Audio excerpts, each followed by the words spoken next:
Lecture après lecture, relecture de la Bible sainte, du Saint-Évangile, nous ne sommes jamais étonnés et surpris de ne pas nous griser, nous lasser. La lecture sainte lue avec respect dans une disposition favorable de cœur, c'est-à-dire dans une écoute humble, dans un désir constant, permanent de grandir en Dieu, nous purifie, agit concrètement en nous, contrairement à la lecture d'un roman, d'un livre d'aventure. Après deux, trois lectures prononcées, répétées, nous passons très facilement à autre chose. Lire la Bible est une lecture sainte qui nous transforme, nous purifie, nous engage. Cette lecture s'inscrit dans notre ADN. Même des heures après avoir refermé le Saint Livre, nous nous sommes rassasiés de vie. Nous vivons la grâce, l'amour de Dieu qui se perpétue dans notre quotidien.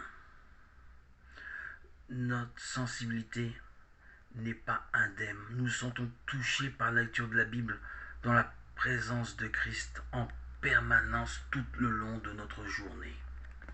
Nous ne le voyons pas physiquement, mais le mystère est que nous ressentons par la lecture de la Bible la présence invisible de Jésus.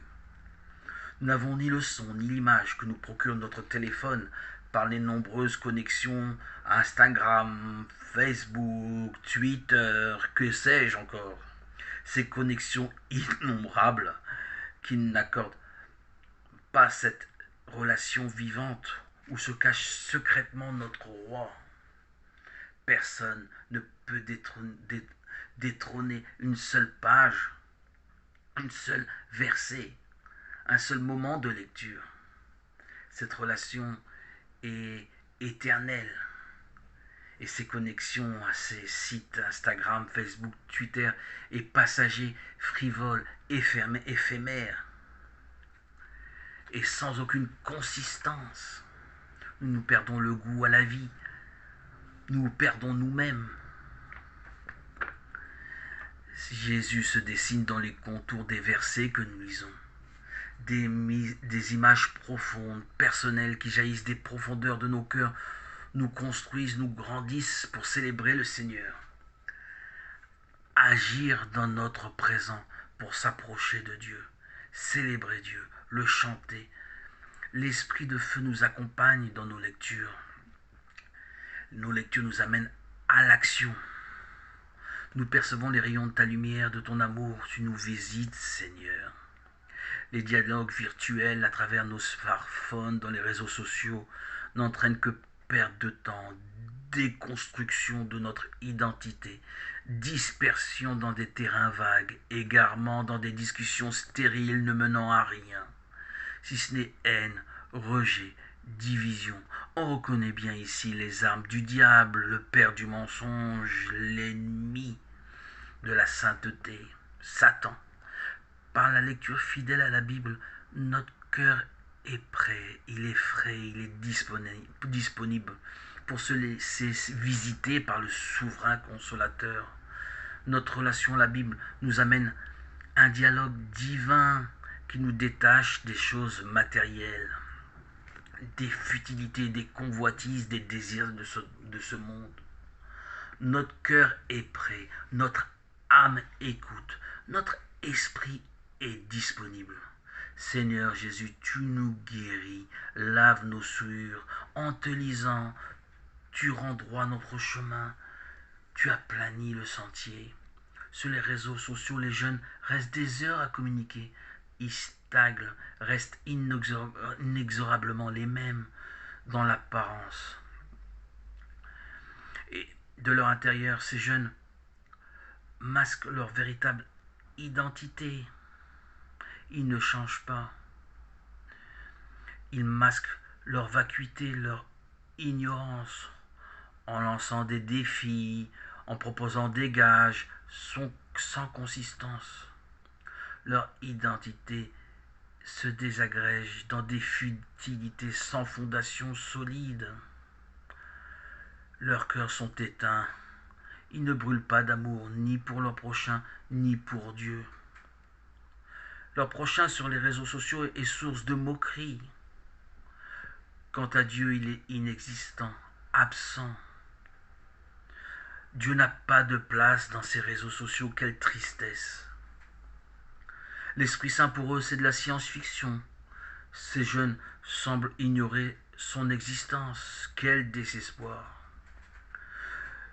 Je n'ai perçu en eux aucune lumière voulant témoigner de l'existence de Dieu. Aucun désir de vouloir évoluer, grandir, avancer, s'épanouir sur le chemin menant à Dieu. Il est bien clair et évident que ces moyens virtuels les conduisent en rien à la gloire de Dieu. Par contre, si nos choix sont dirigés vers Dieu, il est bien vrai, Dieu merci, que ces moyens technologiques, modernes, magnifiques nous amènent à côtoyer ta grâce, Seigneur, ta bonté, ton amour. Grâce à Internet, nous avons la possibilité d'avoir la connaissance de ton nom, du savoir supplémentaire pour mieux te servir, mon Dieu.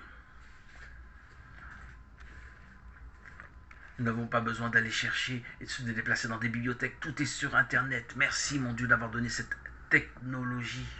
J'en profite moi-même pour exhorter mes frères. Loué soit Dieu, loué soit Dieu. Les frères des quatre coins du monde, du Burkina Faso, Montréal, France, se retrouvent tous les dimanches pour transmettre la parole. Grâce à cette technologie, nous sommes tous les dimanches à l'Assemblée Sainte de Montréal, dans les réunions Zoom, pour pouvoir te chanter, Seigneur, te louer et exhorter nos frères. Gloire à Dieu, gloire à Dieu. La technique, le progrès moderne est si efficace lorsqu'il est dirigé pour nous rassembler au nom de Jésus. Le reste de notre temps, que faisons-nous de nos iPhones? Des jeunes passent des heures interminables sur les réseaux. Ils aspirent à recevoir des likes sur leurs vidéos et leurs messages partagés. En fait, leur but profond, et je dirais même inconscient, est de ressentir les sentiments qu'ils existent, qu'ils comptent pour les autres. C'est une recherche d'ailleurs tout à fait établie dans la psychanalyse. Le besoin profond de reconnaissance, d'amour, de considération, de respect. Mais mes amis, tout ce package, tout ce fatras, tout ce rassemblement d'émotions, de sentiments, de désirs, d'amour, Jésus-Christ, notre roi, le prince de paix, le prince d'amour, nous les distribue d'un claquement de doigts. Tous ces amis virtuels qui vous parlent et qui se disent être vos amis. Est-ce que vous les reconnaîtrez si vous les croisez dans la rue? Est-ce qu'ils viendraient à votre rencontre? Ces jeunes sont trop sollicités par le virtuel et si souvent coupés du monde réel. Je les vois dans la rue lorsque je me promène, les yeux fixés, absorbés, hypnotisés par leur écran. Ils ne prêtent plus attention à tout ce qui les entoure. Ils passent sans voir si le feu est vert ou rouge, leurs yeux rivés sur leur écran, sans s'inquiéter, sans s'inquiéter si une voiture passe ou pas. C'est scandaleux. Ils sont reliés, attachés à leur correspondant par une oreillette et ils oublient la réalité. Ils n'ont plus aucune sensibilité, leur regard est éteint. Chez d'autres, leurs yeux est allumé de la flamme de fierté et d'arrogance. Ils sont sûrs d'eux-mêmes, ayant une pleine maîtrise des acquis que personne ne peut leur contester d'ailleurs. Ils n'ont pas l'air de chercher des débats, ils paraissent si imbus d'eux-mêmes. Tristesse, tristesse, tristesse.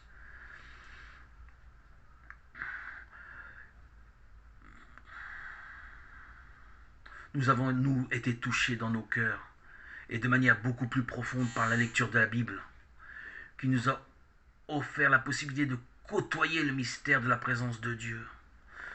Nous sommes passés du virtuel à la présence réelle. La présence de Dieu se fait sentir en nous de manière invisible, non physique. Quelle belle perspective, beaucoup plus profonde, intense.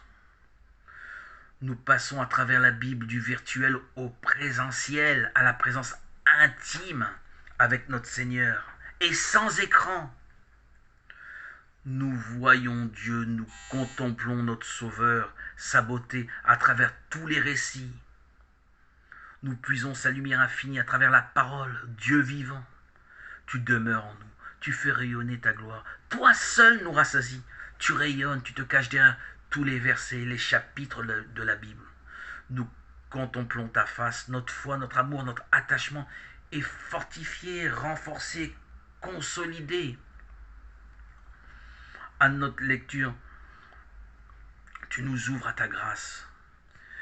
Tu actives notre volonté à accomplir toutes tes demandes, toutes tes attentes. Nous te restons fidèles, nous préservons notre amour pour ton nom. Nous restons tes fidèles adorateurs.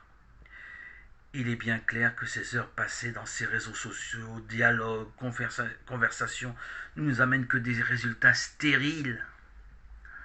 Seul toi, Seigneur, passer ton temps avec toi, à la lecture de la Bible, ne nous désenchante pas, nous pousse à produire des fruits. Te lire nous vivifie, nous édifie, nous donne l'inspiration pour te célébrer, te chanter, te glorifier. La Bible, c'est la lumière qui éclaire nos ténèbres. Les réseaux sociaux entretiennent nos ténèbres, nous font perdre la valeur du temps et la considération que nous nous devons de consacrer au temps. Le temps précieux que Dieu nous propose. Dieu doit être pris en compte dans nos esprits. Le temps est un cadeau que Dieu nous propose pour le consacrer à participer à son banquet, à nous nourrir de la Sainte Parole. En te lisant, notre souverain roi, nous mettons fin à toutes ces pertes de temps dans ces programmes interminables qui n'ont pas de saveur, de goût, de consistance, d'épaisseur. Tes paroles retentissent dans nos oreilles avec une douce et agréable harmonie.